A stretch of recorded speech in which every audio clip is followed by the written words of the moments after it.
शेर की एक दिन की ज़िंदगी गीदड़ की 100 साल की ज़िंदगी से बेहतर है। दोस्तों, ये मुहावरा तो आपने ज़रूर सुना होगा, लेकिन क्या आपने कभी सोचा कि दिल को दहला देने वाली ये कहावत इस दुनिया में सबसे पहले किसने बोली थी? तो दोस्तों, ये अल्फाज यानी मुहावरा है शेर मैसूर टीपू सुल्तान का। हाँ, वही टीपू सुल्तान के जो इस देश यानी भारत के लिए और इस देश में रहने वाले तमाम लोगों के लिए अंग्रेज़ों के खिलाफ लड़ता रहा और इस देश को बचाने के खातिर अंग्रेज़ों के खिलाफ लड़ते लड़ते शहीद हो गया और अंग्रेज़ों के खिलाफ लड़ते हुए शहीद होने वाला पहला भारतीय सिपह सालार भी बना। हाँ, वही टीपू सुल्तान के जिसको शहीद करने के बाद अंग्रेज़ों के जनरल ने कहा था कि आज से ये भारत हमारा हुआ। हाँ, वही टीपू सुल्तान के जो जब तक जिंदा रहा तब तक अपने देश भारत और अंग्रेज़ों के बीच एक पत्थर की दीवार बनकर खड़ा रहा। लेकिन जिस दिन अंग्रेज़ टीपू सुल्तान के महल में ही रहने वाले गद्दारों की मदद से टीपू सुल्तान को शहीद करने में कामयाब हो गए थे, उसी दिन से धीरे धीरे पूरे हिंदुस्तान पर अंग्रेज़ों का कब्जा होना शुरू हो गया था और फिर एक दिन वो भी आया था कि पूरे भारत पर अंग्रेज़ों का कब्जा था।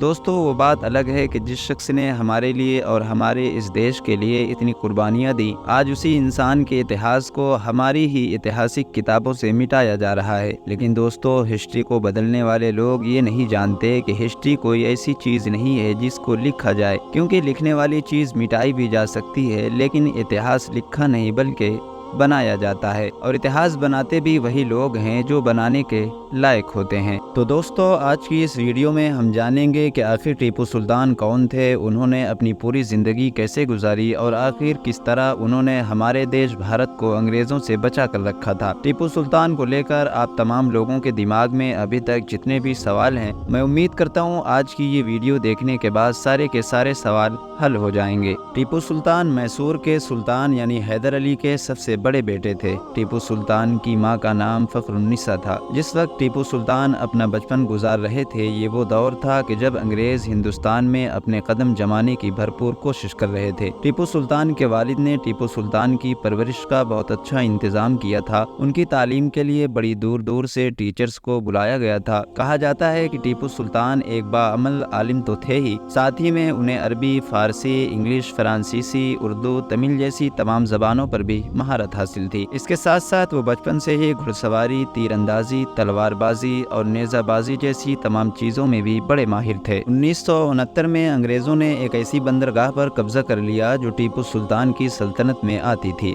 वक्ती तौर पर तो टीपू सुल्तान ने अपना कंट्रोल उस जगह से खो दिया था, लेकिन टीपू सुल्तान इस हादसे की वजह से सुकून से नहीं बैठ सके और वो जोश से खड़े हुए और उन्होंने अपने वालिद यानी हैदर अली के साथ मिलकर अंग्रेजों से बदला लेने की ठान ली थी और इस तरह से सेकेंड एंग्लो मैसूर वॉर शुरू हुई, जिसमें टीपू सुल्तान ने अपने वालिद हैदर अली के साथ मिलकर अंग्रेजों को धूल चटा दी। 1780 में अंग्रेजों ने एक बार फिर से जंग छेड़ दी, लेकिन इस बार भी टीपू सुल्तान हैदर अली यानी अपने वालिद के साथ 90,000 का लश्कर लेकर बेंगलोर पहुंचे और इस जंग में भी टीपू सुल्तान ने अंग्रेजों को धूल चटा दी और ये अंग्रेजों की इतनी खतरनाक और भयानक हार थी कि इस हार का असर ब्रिटेन तक पहुंचा और ब्रिटेन में भी मातम मनाया गया। लेकिन फिर 7 दिसंबर 1782 को हैदर अली का इंतकाल हो गया। जिस वक्त हैदर अली का इंतकाल हुआ उस वक्त टीपू सुल्तान की उम्र सिर्फ 22 साल थी, यानी 22 साल की उम्र में ही टीपू सुल्तान के सर पर मैसूर की सल्तनत का बोझ आ चुका था। टीपू सुल्तान जब इतनी कम उम्र में ही मैसूर की तख्त पर बैठे तो उन्हें बहुत सारी परेशानियों का सामना करना पड़ा और उन तमाम चीज़ों में सबसे बड़ी परेशानी अंग्रेज थे। अंग्रेज बार बार लाख कोशिश करते लेकिन वो टीपू सुल्तान को नहीं हरा पाते थे।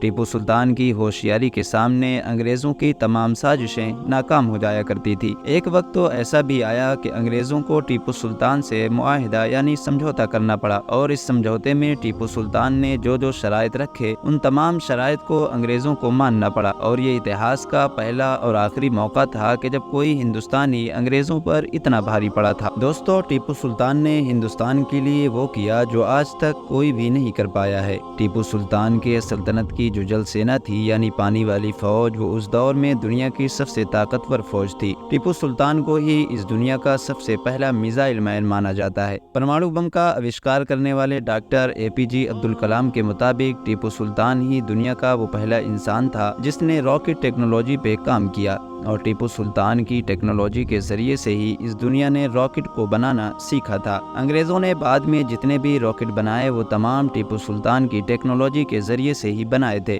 क्योंकि टीपू सुल्तान को शहीद करने के बाद उनकी तमाम टेक्नोलॉजी अंग्रेज हिंदुस्तान से लंदन ले गए थे। टीपू सुल्तान ने अंग्रेज़ों के खिलाफ जंग करने के लिए न सिर्फ रॉकेट टेक्नोलॉजी का इस्तेमाल किया बल्कि जंग करने के नए नए तरीके भी खोजे थे। टीपू सुल्तान ने जंग करने के तरीकों पर एक किताब भी लिखी थी जिसका नाम था फतहुल मुजाहिदीन। फतहुल मुजाहिदीन भारत की पहली किताब थी जो जंग के तरीकों को सिखाने के लिए लिखी गई थी। टीपू सुल्तान ने अपनी सल्तनत में अपने नाम के सिक्के भी शुरू करवाए थे। दोस्तों, तुर्की में मौजूद सल्तनत उस्मानिया जैसी बड़ी सल्तनत भी टीपू सुल्तान को बहुत अहमियत दिया करती थी। टीपू सुल्तान को अंग्रेजों के खिलाफ लड़ने के लिए जब सिपाहियों की जरूरत पड़ी तो टीपू सुल्तान ने सल्तनत उस्मानिया से मदद की गुहार लगाई थी, जिसके बदले में उस दौर के सल्तनत उस्मानिया के बादशाह ने टीपू सुल्तान की भरपूर मदद की थी। दोस्तों, कहा जाता है कि जब अंग्रेजों को पूरी तरीके से इस बात का यकीन हो गया था कि हम टीपू सुल्तान का मुकाबला खुल्लम खुल्ला मैदान में नहीं कर सकते हैं, तो उन लोगों ने दूसरा तरीका अपनाया और अंग्रेजों ने पैसों का लालच देकर हिंदुस्तान में रहने वाले लोगों में ही गद्दारों को ढूंढना शुरू कर दिया, और बदकिस्मती से उन्हें कुछ ऐसे गद्दार मिल भी गए। टीपू सुल्तान के महल में ही रहने वाला टीपू सुल्तान का एक बहुत ही करीबी जिसका नाम मीर सादिक था, उसने भी लालच में आकर अंग्रेजों से हाथ मिला लिया, और साथ ही साथ उस वक्त के हैदराबाद के निजाम और मराठा ने भी टीपू सुल्तान के खिलाफ अंग्रेजों की फौज के साथ हाथ मिला लिया, और नतीजा ये हुआ कि उन तीनों फौजों ने मिलकर यानी अंग्रेजों की फौज, हैदराबाद के निजाम की फौज और मराठाओं की फौज ने मिलकर टीपू सुल्तान के ऊपर एक साथ हमला किया। और वहीं दूसरी तरफ टीपू सुल्तान के ही महल में जो गद्दार मौजूद था यानी मीर सादिक, उसने भी उनकी अंदरूनी तौर पर बहुत मदद की। कहा जाता है कि जब टीपू सुल्तान को इस बड़े हमले की खबर दी गई तो उस वक्त टीपू सुल्तान खाना खा रहे थे।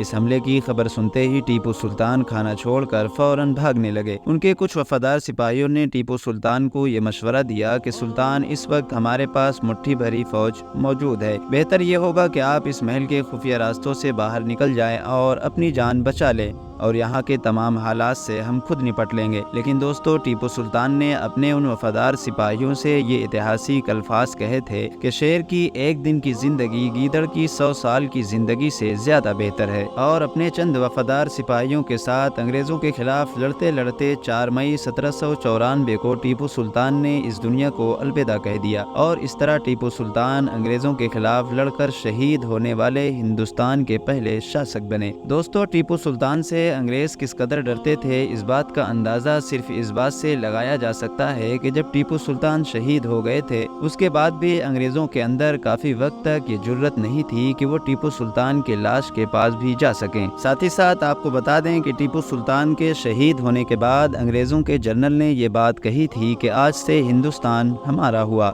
यानी अब हमें हिंदुस्तान पर कब्जा करने से कोई भी नहीं रोक सकता। टीपू सुल्तान के मरने के बाद लंदन शहर में जश्न मनाया गया था। दोस्तों, वैसे तो टीपू सुल्तान को हिंदुस्तान में रहने वाला हर इंसान फ्रीडम फाइटर मानता है, और उन्होंने हमारे लिए जो कुर्बानियां दी उस पर उनका शुक्रगुजार भी होता है। लेकिन पिछले कुछ सालों से नफरत की राजनीति का असर टीपू सुल्तान पर भी इस तरह पड़ा है, जिसका सबूत अभी कुछ दिन पहले आई हुई वो न्यूज़ है जिसमें बताया गया था कि कर्नाटका की गवर्नमेंट ने यह फैसला किया है कि कर्नाटका के स्कूल से हिस्ट्री की जो बुक है उससे टीपू सुल्तान का चैप्टर निकाला जाएगा। तो दोस्तों, फिलहाल अपनी वीडियो का हम यहीं पर इख्तिताम करते हैं। वीडियो पसंद आने की सूरत में न सिर्फ वीडियो को लाइक करें बल्कि अपने दोस्त, अहबाब, रिश्तेदारों के साथ भी जरूर शेयर करें।